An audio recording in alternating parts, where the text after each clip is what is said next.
একটি প্রাণীদেহ বৃদ্ধি করতে অ্যামাইনো অ্যাসিডের খুবই দরকার। আমরা তো শুধু অ্যামাইনো অ্যাসিড আজকে আপনাদেরকে পরিচিত করাবো দুইটা অ্যামাইনো অ্যাসিড যা আপনারা মাছ চাষে এটি ব্যবহার করতে। একটি প্রাণীদেহ মোটা তাজা এবং সঠিক গ্রোথ হবার জন্য 9টি বা 9 ধরনের অ্যামাইনো অ্যাসিড প্রয়োজন হয়। তার মধ্যে লাইসিন এবং মিথিওনিন খুব গুরুত্বপূর্ণ দুটি অ্যামাইনো অ্যাসিড। এটি আপনার মাছের ওজন এবং দ্রুত গ্রোথ বৃদ্ধিতে সহায়তা করবে, আপনার মাছের ত্বক সুন্দর রাখবে, এছাড়াও আপনার মাছের রোগ প্রতিরোধ ক্ষমতা বৃদ্ধি করবে।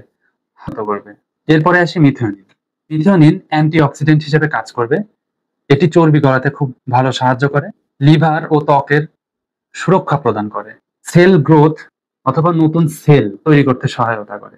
এবার আসি কেন এই দুইটা জিনিস বেশি দরকার। আপনার মাছ দ্রুত বড় হতে হবে এবং মোটা তাজা হতে হবে, 1 নাম্বার।